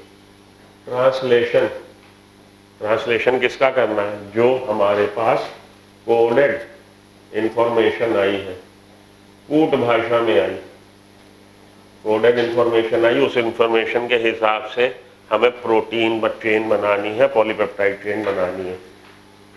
तो यही है translation process. Translation process is the assembling of amino acid in the form of polypeptide chain according to the codes present over the messenger RNA. Messenger RNA पे जो कोड प्रेजेंट है वो code किस रूप में है? वो कोड है हमारे न्यूक्लियोटाइड के सीक्वेंस के रूप में, जिसको हमने ट्रिपलेट बोला था कि 3-3 के हैं, 1-1 के कॉम्बिनेशन में नहीं है, 2-2 के नहीं है, 4-4 के नहीं है, 5-5 के नहीं है, 1-1। अगर एक न्यूक्लियोटाइड या एक नाइट्रोजनस बेस एक अमीनो एसिड के लिए कोड होता तो क्या दिक्कत होती? तो दिक्कत ये होती भैया, हमारे पास 20 टाइप्स के अगर हमारे पास नाइट्रोजनस बेसेस होते तो ये पॉसिबिलिटी हो सकती थी कि 20 डिफरेंट अमीनो एसिड्स के लिए 20 डिफरेंट टाइप के नाइट्रोजनस बेस। लेकिन ऐसा है नहीं, हमारे पास केवल कितने ऑप्शन है? 4। हालांकि 5 है लेकिन डीएनए में 4 कंट्रीब्यूट कर रहे हैं, डीएनए के स्ट्रक्चर बनाने में और आरएनए के स्ट्रक्चर बनाने में भी 4 ही नाइट्रोजनस बेस कंट्रीब्यूट कर रहे हैं। इसलिए इन 4 का अगर ये एक के लिए एक ला रहा है इंफॉर्मेशन या कोड, तो 4 तरह के अमीनो एसिड हो जाएंगे। तो ये बोला गया कि ये कॉम्बिनेशन में है। कॉम्बिनेशन का मतलब कि ये सेट होगा या 2-2 या 3-3 या 4-4। तो कॉम्बिनेशन अब हम लोगों ने देखा, अगर ये 2-2 के सेट में होते तो 16 तरह के कॉम्बिनेशन पॉसिबल थे। तो 16 अमीनो एसिड के लिए कोड लेके आते, हमें चाहिए 20 के लिए। इसलिए अगला आ गया कि 4 टू द पावर कर लीजिए 3, 4 इंटू 4 इंटू 4 64।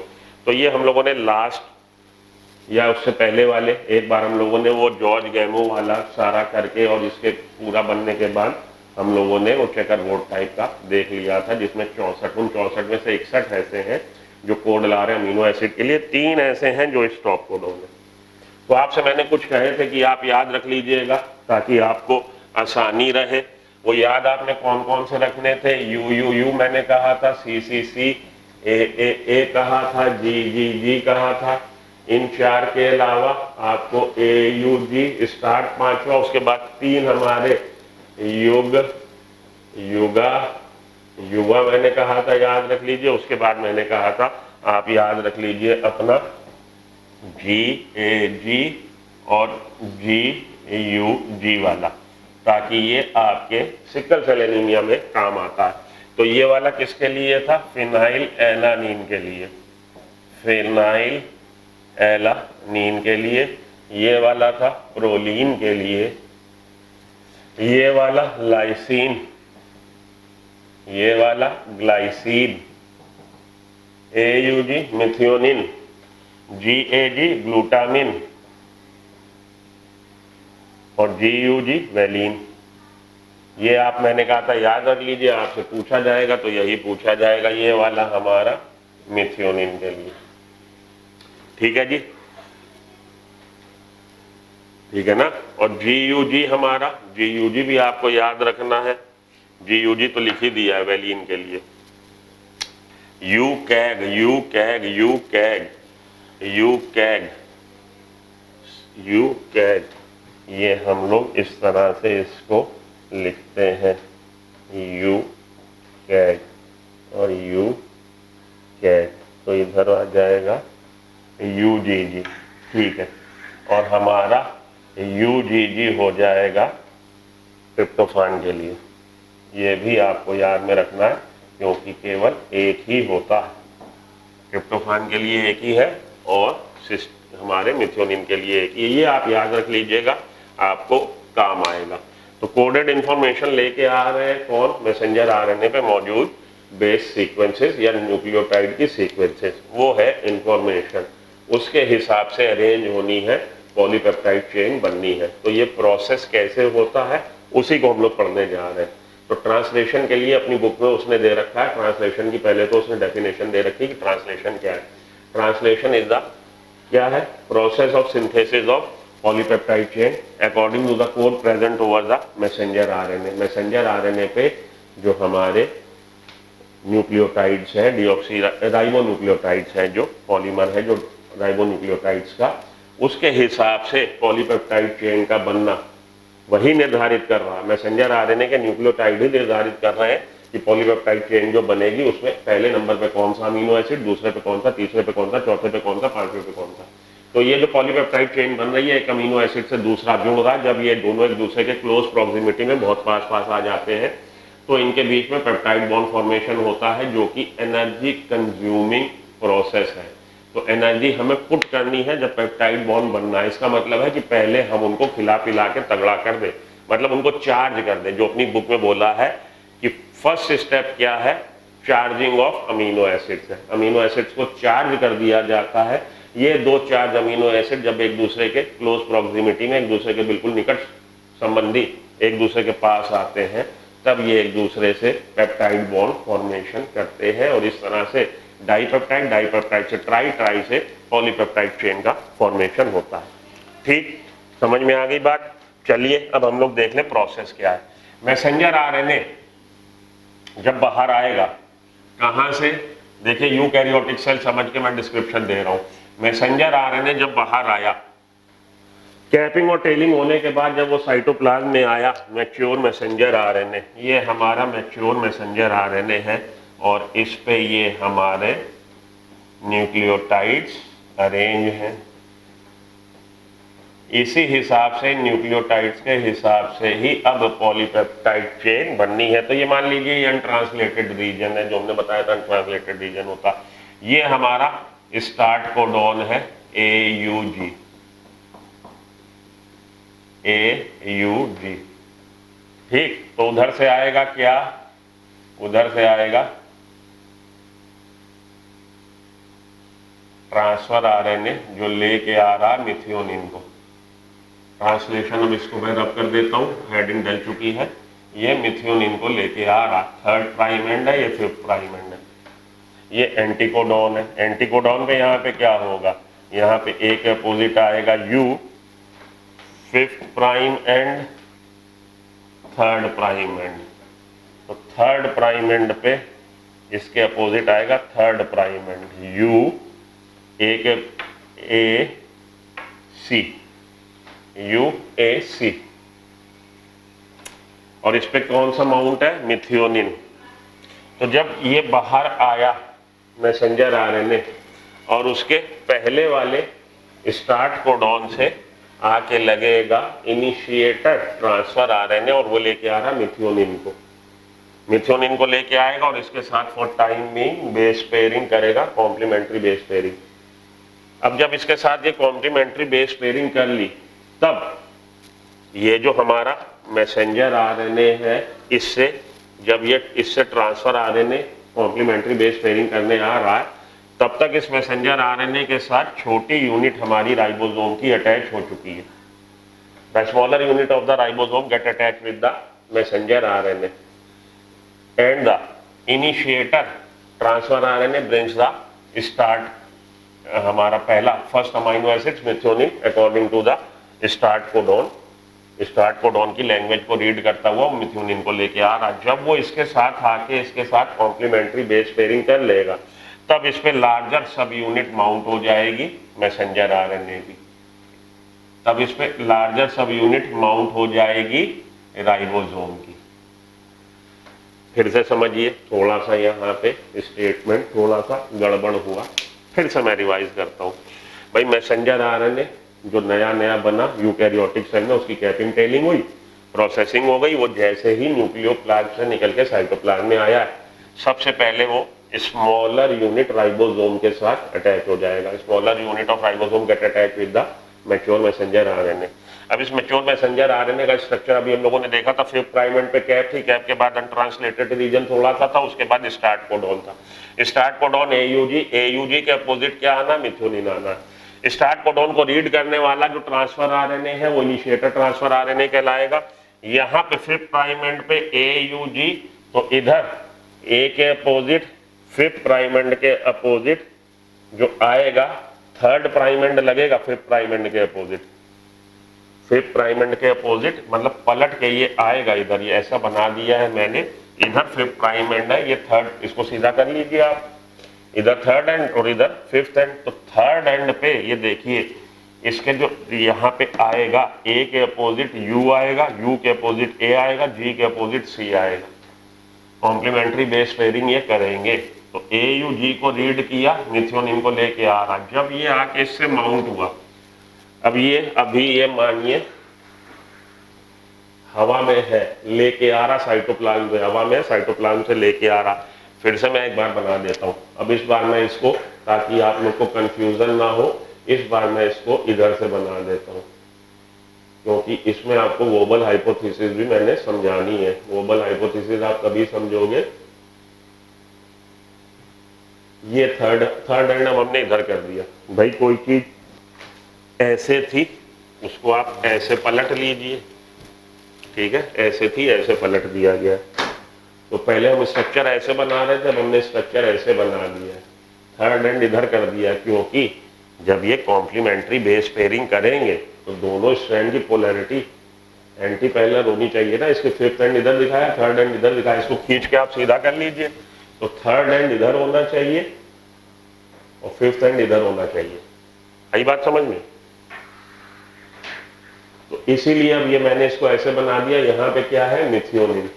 जब ये यहाँ आ गया, जब ये यहाँ आ गया, इसके साथ आके इसने for time being complementary base pairing कर ली।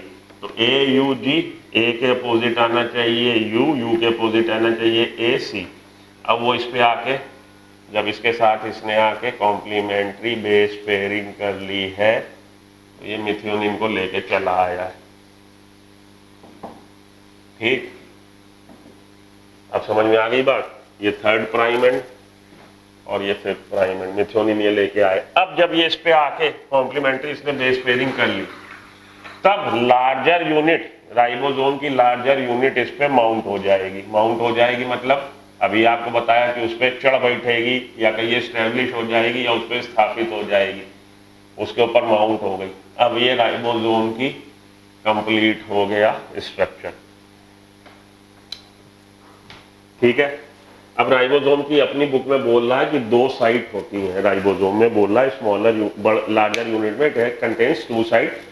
वो 2 साइट क्या है, वो 2 साइट इन दोनों को, ये जो हमारे अमीनो एसिड्स आ रहे हैं ट्रांसफर आरएनए जो लेके आ रहा है, उस साइड पे, वो दोनों साइड पे दोनों इतने पास आ जाते हैं कि उनके बीच में पेप्टाइड बॉन्ड होता है। पेप्टाइड बॉन्ड के लिए एनर्जी चाहिए, एनर्जी चाहिए तो इसके चार्ज होना जरूरी है। इसमें पहले इतनी एनर्जी हो कि 2 अमीनो एसिड एक दूसरे के साथ पेप्टाइड बॉन्ड फॉर्मेशन कर ले। अब आप उधर ध्यान दो, थोड़ा सा हम लोग फिर से याद करें अमीनो एसिड के स्ट्रक्चर को। तो अमीनो एसिड का स्ट्रक्चर ये था, इसमें एक कार्बोक्सिल ग्रुप, एक अमीनो ग्रुप, एक आपका R वेरिएंट और एक आपका H। ये हमारा एक अमीनो एसिड को रिप्रेजेंट कर रहा है। इसके अपोजिट जब दूसरा अमीनो एसिड आया, एक और अमीनो एसिड अब बना लीजिए COOH, एक और अमीनो एसिड आया NH2H, यहाँ पे COOH और यहाँ पे R1 कर लीजिए, R2 कर लीजिए कि ये अमीनो एसिड अलग हो सकता है, ये अलग हो सकता है। इनके बीच में पेप्टाइड बॉन्ड फॉर्मेशन हो जाएगा, OH इससे निकल जाएगा, H इससे निकल जाएगा, CONH पेप्टाइड बॉन्ड फॉर्मेशन हो गया। तो COOH NH2, इधर ध्यान दो, इधर COOH NH2, एक का कार्बोक्सिल ग्रुप, एक का अमीनो ग्रुप, OH इससे निकल गया, H इससे निकल गया, CONH पेप्टाइड बॉन्ड फॉर्मेशन हो गया, डाइपेप्टाइड हो गया। ठीक, डाइपेप्टाइड बनाने के लिए एनर्जी चाहिए। एनर्जी कहाँ से आई, क्योंकि ये चार्ज है अमीनो एसिड्स हमारे। चार्ज कैसे है वो समझ लीजिए, अपनी बुक में ये बोला है कि फर्स्ट स्टेप है charging of the amino acid, ये नहीं बताया कि कैसे, तो उसको आप समझ लीजिए, उसको मैं आपको समझा देता हूँ। हटाइए इसको, मैं हटाता हूँ। अब चार्जिंग ऑफ अमीनो एसिड समझ लीजिए। पहला वो कह रहा है step in the process of translation, that is the charging of amino acid.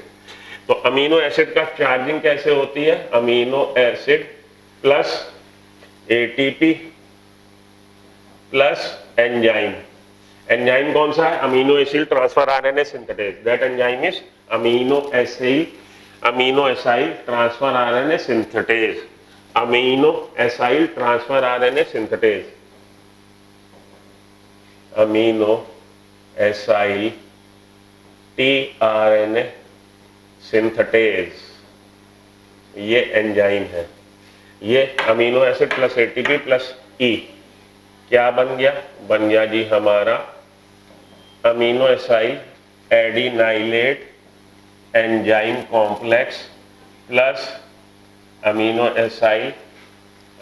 Acyl adenylate enzyme complex plus PPI pyrophosphate. 2 bond टूटे, वो बॉन्ड इसको चार्ज कर दिया गया है। चार्ज ये हो गया, अब इसकी माउंटिंग होगी ट्रांसफर आरएनए पे। ट्रांसफर आरएनए पे ये चढ़ के यहाँ आएगा माउंट होके, तो ट्रांसफर आरएनए पे अब इसकी माउंटिंग होनी। अगले स्टेप में क्या होगा, amino acyl adenylate enzyme complex plus tRNA, तो ये बन गया हमारा अमीनो एसाइल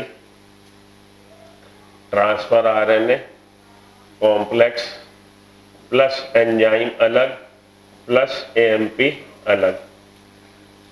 तो ये क्या बना था, ये बना था amino acyl adenylate enzyme complex, amino acyl adenylate enzyme complex, amino acyl adenylate adenylic acid AMP adenosine monophosphate. तो amino acyl adenylate enzyme complex यहां लिख देता हूं ताकि बाद में वहां जगह नहीं है मैं रब कर दूं। Amino acyl adenylate enzyme complex, ये बना यहां पे, ये amino acyl adenylic acid adenosine monophosphate AMP, amino acyl adenylate enzyme complex बना। ठीक, अगले स्टेप पे amino acyl adenylate enzyme complex plus transfer RNA, इसको माउंट होना ट्रांसफर आरएनए। ट्रांसफर आरएनए पे बैठ के ये बैतरणी नदी पार करके यहाँ आ जाएगा, ट्रांसफर आरएनए पे माउंट हो जाएगा, चार्ज हो गया, उसमें एनर्जी आ गई। तो amino acyl transfer RNA complex जो यहाँ आ रहा, एंजाइम अलग, कि फिर से तुम वो काम करो। एंजाइम का काम क्या होता है, सबस्ट्रेट को प्रोडक्ट में बदल देना। तो एंजाइम फ्री हो जाता है at the end of the chemical reaction और फिर से सबस्ट्रेट को प्रोडक्ट में बदलता है। एंजाइम फ्री हो गया, एएमपी फ्री हो गया। यहाँ पे अमीनो एसाइड ट्रांसफर आरएनए, जिसको हम चार्ज ट्रांसफर आरएनए बोलते हैं, charge transfer RNA, this is known by the name of charge transfer RNA. वो चार्ज है, वो बिल्कुल रेडी है, कोई मिल जाए तो हम बिल्कुल रेडी है कि इसके पास जैसे ही कोई दूसरा आएगा, दोनों पास पास आएंगे, उनमें पेप्टाइड बॉन्ड फॉर्मेशन हो जाएगा। ओके, चलिए अब आप समझ गए। तो यही उसने बोला है कि सबसे पहले इसका चार्जिंग हो जाती है, चार्जिंग होने के बाद ये आके माउंट हो गया AUG पे। अब इस पे आके माउंट हो गई लार्जर यूनिट। लार्जर जो ये यूनिट है हमारी राइबोसोम की, इसको हम बहुत बड़ी बनी है, यहाँ छोटा सा बना दें। इसमें बोल रहा है जी 2 साइट होती हैं। वो 2 साइट है आपकी जो ये मेंशन कर रहा, वो ये 2 साइट मेंशन कर रहा, होती है 3। एक होती है एग्जिट, एक होती है पेप्टिडाइल ट्रांसफरेज या पेप्टिडाइल सिंथेटेज, और एक होती है अराइवल। अराइवल साइट से इधर से आते रहेंगे चार्ज ट्रांसफर आरएनए, और charge transfer RNA 2 transfer RNA जो अमीनो एसिड को लेके आ रहे हैं, जब उनके बीच में पेप्टाइड बॉन्ड फॉर्मेशन होता है तो ये चार्ज ट्रांसफर आरएनए जो इसके सर पे अमीनो एसिड है वो इसने दे दिया, और इधर से वो एग्जिट साइड से बाहर को निकलता रहता है। तो अपनी बुक में आप देख लीजिए, उसने ऐसे बना रखा, इधर से आता और इधर से निकलता। ठीक है, तो ये अराइवल साइट है। ए साइट इज अराइवल साइट, जहां से एंट्री कर रहा है चार्ज ट्रांसफर आरएनए, और ई साइट वो साइट है जहां से ये खाली ट्रांसफर आरएनए बाहर निकलता रहेगा। तो जैसे जैसे ये आता रहेगा, जैसे ही इधर से एक और एंट्री मारी अराइवल साइट से चार्ज ट्रांसफर आरएनए ने, ये दोनों अमीनो एसिड एक दूसरे के पास आए, उनके बीच में पेप्टाइड बॉन्ड फॉर्मेशन होगा, तो ये अमीनो एसिड दूसरे के पे चला गया, ये फ्री हो गया, ये हमारा ट्रांसफर आरएनए फ्री हो गया। अब ये एग्जिट साइट से बाहर हो जाएगा, एग्जिट साइट से बाहर हो जाएगा। ठीक है, देखिए समझाता हूं। पहले ये 3 साइट आप, E site is exit site, P site is exit site, E site is peptidyl transfer site या पेप्टिडाइल चेन फॉर्मेशन साइट कह लीजिए या पेप्टिडाइल साइट कह लीजिए, और ए साइट इज, ये है अराइवल, कि नए आते रहे, ए है अराइवल। तो अपनी बुक में जो उसने लाइन दे रखी है कि bigger larger ribosome sub unit has 2 site, इसमें 2 साइट्स होती हैं, और उस साइट की वजह से अमीनो एसिड्स आपस में ट्रांसफर आरएनए पे माउंट होने की वजह से इसके पास आते हैं कि उनके बीच में पेप्टाइड बॉन्ड फॉर्मेशन हो जाए। तो इसने ई साइट को काउंट नहीं किया, क्योंकि ई साइट से तो खाली वाला निकल रहा। वैसे आपके लार्जर सब यूनिट में 3 साइट है, लेकिन 2 साइट पार्टिसिपेट कर रही है in the peptide bond formation. कहने का मतलब ये है, आपकी बुक की लाइन ये बता रही है। चलिए, अब ये तीनों साइट आप समझ गए, होगा क्या उसको समझिए। इसको थोड़ा सा मैं बदल दूं, थोड़ा सा इसको मैं स्ट्रक्चर बदल दूं, इसको यहां तक ले आऊं, ऐसे कर लूं, तब आपको और अच्छे से समझ में आएगा। ऐसे कर लीजिए। चलिए, तो अभी ये ई साइट है, खाली है, ये हमारी कौन सी साइट है, पी, और ये ए साइट है, खाली है। ये AUG पहला था, AUG के बाद हम बना लेते हैं अपना वही समझाने के लिए जो आपको UUU, CCC, AAA, GGG। ठीक है, ठीक है, बात समझ में आ गई। पहले वाला माउंट होने के बाद ये वाला ट्रांसफर आरएनए, 4 ट्रांसफर आरएनए, जो पहले वाला इनिशिएटर ट्रांसफर आरएनए था, AUG के हिसाब से कोड लेके आया है, अमीनो एसिड लेके आया मिथ्योनिन को। जब ये इस पे माउंट हो जाता है, इससे आके कॉम्प्लीमेंट्री बेस पेयरिंग कर ली, तब ये लार्जर यूनिट आके इस पे माउंट हुई है, तब लार्जर यूनिट आके इस पे माउंट हुई है।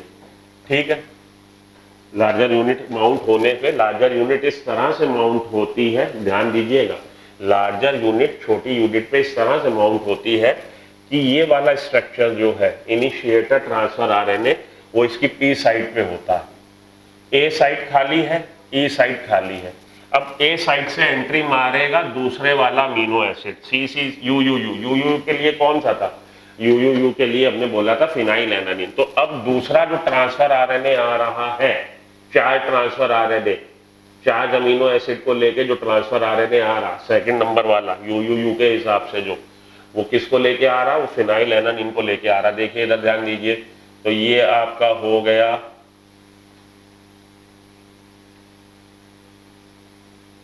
ये थर्ड प्राइम एंड पे ये फिनाइल एनालिन को लेके आ रहा है।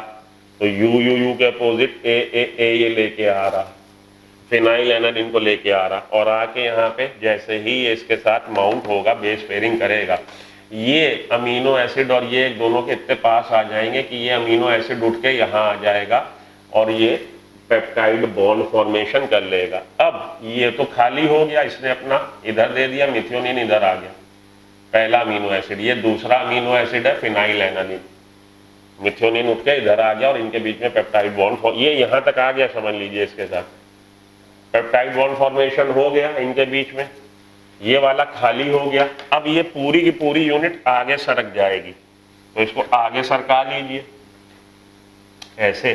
राइबोसोम पूरा का पूरा, ये मैसेंजर आरएनए राइबोसोम ऐसे था, सरक के यहाँ आ जाएगा राइबोसोम। मैसेंजर आरएनए नहीं खिसकेगा, राइबोसोम खिसकेगा। Ribosome slides over the messenger RNA, messenger RNA doesn't move, messenger RNA move नहीं हो रहा। तो जब ये यहाँ पे आ चुका है यहाँ पे, और इससे फिर पेप्टाइड बॉन्ड फॉर्मेशन, दोनों इतने पास आ गए कि उनके बीच में पेप्टाइड बॉन्ड, ये फ्री हो गया। अब ये सरक के इधर आ गया, ये वाला जो अभी था हमारा पी साइड पे, अब ये आ जाएगा, जब सरक गई पूरी यूनिट तो ये आ जाएगा ई साइड पे, और ये वाला आ जाएगा पी साइड पे, और उधर ए साइड फिर से खाली हो जाएगी। समझ रहे हैं आप? तो समझिए, मैं इसको सरकाता हूं, देखिए क्या होगा। इसको अगर मैं सरका दूं तो क्या होगा। सबसे पहले तो इसको मैं यहाँ ले आऊं, इसको थोड़ा सा छोटा कर दूं, और यहाँ पे दूसरे वाला आपका आ गया, ये वाला। ठीक है जी, आ रहा समझ में? तो फिनाइल एनालिन और इस पे हो चुका मिथियोनिन, ये दूसरे वाला भी इस पे आ गया, यू यू यू के अपोजिट। अब पूरी की पूरी यूनिट सरक गई, पूरी की पूरी यूनिट सरक गई, ये हो गया सीन। तो अब ये जो था ये ई साइड पे आ गया, पी साइड पे ये दो वाला है, और उधर से तीसरा अमीनो एसिड आ रहा है तीसरे ट्रांसफर आरएनए पे बैठ के। वो कौन सा आएगा? तो सीसीसी। सीसीसी किसके लिए था? प्रोलीन के लिए। अब उधर से आ रहा है अमीनो एसिड को लेके, प्रोलीन को लेके हमारा तीसरा ट्रांसफर आरएनए। तो अपनी बुक में उसने ऐसे बना रखा है, जो बहुत आसान है। अब मैं वो बना लूं आसान वाला तरीका। ये देखिए ऐसे बना रखा, तो ये तीसरा हमारा जो लेके वो आ रहा सीसी के लिए, यहाँ पे होगा ए, सी के अपोजिट यहाँ पे होगा एंटीकोडॉन लूप पे जी जी जी, और कौन सा अमीनो एसिड लेके आ रहा? वो अमीनो एसिड लेके आ रहा सी सी सी, किसके लिए हुआ? प्रोलीन के लिए। प्रोलीन वाला ये अमीनो एसिड लेके आ रहा, वो आके यहाँ पे माउंट होगा, यहाँ इसके साथ फॉर बेस पेयरिंग करेगा। अब मैं इनको भी बदल के उसी तरह का बना दूं, ताकि आपको बुक के हिसाब से समझने में आसानी हो जाए। तो इधर से जो खाली हो चुका, अब वो निकल रहा मिथियोनिन जो लेके आया था। मिथियोनिन जो लेके आया था AUG के अपोजिट यहाँ पे क्या आया था?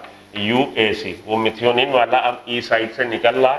पी साइड पे जो है, पी साइड पे जो है उसके पास यहाँ पे मिथियोनिन, और दूसरे वाला क्या था? Phenyl aniline. और ये नीचे ये इधर से ये तीसरा वाला आ गया, वो यहाँ आ गया। ठीक है जी, आ रहा समझ में सब? अब यहाँ पे था प्रोलीन, ये दोनों चेन, दोनों मिथियोनिन और फिनाइल एनालिन उठ के इधर आ जाएंगे, ये उठ के इधर आ जाएंगे। इस पे अब 3 हो जाएंगे, ये खाली हो जाएगा, इसने दोनों अपने इधर दे दिए। ये राइबोसोम फिर इधर सरकेगा। अब ये वाला जो अभी पी साइड पे था, अगले स्टेप में फिर से ई साइड से निकल जाएगा, और ए साइड से अगला चौथे वाला हाँ जी, अब तीसरे आरएनए पे आ जाइए, rRNA. They are the workbenches of, कार्य करने की मेज है या कहिए कार्य क्षेत्र है, इसी पे प्रोटीन सिंथेसिस होना है। ये राइबोसोम बनाएंगे and ribosome is the protein synthesising unit या फैक्ट्री। तो आरआरएनए वर्क बेंचेज है पॉलीपेप्टाइड चेन के फॉर्मेशन के लिए। आरआरएनए ये लार्जर मॉलिक्यूल है, जैसे हम लोगों ने पढ़ा था ट्रांसफर आरएनए में कि स्मॉलेस्ट मॉलिक्यूल है 73 टू 93, उसमें न्यूक्लियोटाइड्स होते हैं, ये वाले लार्जर है, लार्जर मॉलिक्यूल है। इनका कंट्रीब्यूशन टोटल आरएनए का, इनका कंट्रीब्यूशन नियर अबाउट 85%। सेल में जितना भी आरएनए मिल रहा उसका लगभग 85% ये लोग कंट्रीब्यूट कर रहे हैं। ठीक है, तो 2 to 5% हमारा messenger RNA, near about 10 to 15%, 50% हमारा ट्रांसफर आरएनए और लगभग 80 to 85% हमारा आरआरएनए। यूकैरियोटिक सेल में ये 4 तरह के हैं, प्रोकैरियोटिक सेल में ये 3 तरह के हैं। यूकैरियोटिक सेल में इसमें हमको मिल रहा है 28S, 28S के बाद 18S, 5.8S and 5S, 28, 18, 5.8, 5, 28, 18, 28, 18, 5.8 and 5। और प्रोकैरियोटिक सेल में 3 तरह का मिल रहा है 23S, 16S and 5S। 23, 16, 5, 23, 16, 5। S क्या है? स्वेटबर्ग यूनिट है। ट्रांसफर आरएनए की लिख लीजिएगा, सेडिमेंटेशन कोएफिशिएंट 4S होता है, नियर अबाउट 4S होता है ट्रांसफर आरएनए का सेडिमेंटेशन कोएफिशिएंट। इसमें हम लोग देख रहे हैं कि इसका काम क्या है। ये राइबोसोम के फॉर्मेशन में पार्टिसिपेट कर रहा है, जैसा कि उसका नाम बता रहा है, आरआरएनए, राइबोसोमल आरएनए। तो it contributes in the formation of ribosome. तो ये स्ट्रक्चर मॉलिक्यूल साथ के साथ फंक्शनल मॉलिक्यूल स्ट्रक्चर, राइबोसोम के स्ट्रक्चर में पार्टिसिपेट कर रहा है अलॉन्ग विथ प्रोटीन। तो प्रोटीन इसके इर्द गिर्द लिपट जाएंगी या ये प्रोटीन के साथ इंटरवीन करके ये प्रोटीन के साथ बना लेगा हमारा राइबोसोम। राइबोसोम की हम लोग देखते हैं दो, एक लार्जर सब यूनिट होती है, एक स्मॉलर सब यूनिट होती है। तो राइबोसोम के बनाने में इसका योगदान है, अलॉन्ग विथ प्रोटीन आरआरएनए बना लेता है राइबोसोम। और कहीं कहीं हम लोग देखते हैं कि ये कैटालिटिक एंजाइम की तरह काम करता है, जैसे कि हमारा पेप्टिडाइल ट्रांसफरेज वो राइबोजाइम ही है। पहले हम लोग इसीलिए बोलते थे कि ऑल एंजाइम्स आर प्रोटीन, अब हम लोग स्टेटमेंट देते हैं almost all enzymes are protein, क्योंकि देखा गया है कहीं कहीं राइबोसोम भी काम करता है प्रोटीन, मतलब इस तरह एंजाइम की तरह, कैटालिस्ट की तरह। तो ये कैटालिस्ट की तरह भी काम कर सकता है। यहाँ पे आके आपके 3 तरह के आरएनए खत्म हुए जो आपको मालूम होने चाहिए। आगे चलते हैं ट्रांसलेशन प्रोसेस की तरफ, ट्रांसलेशन में क्या हो रहा। नेक्स्ट हमारा आ रहा ट्रांसलेशन प्रोसेस।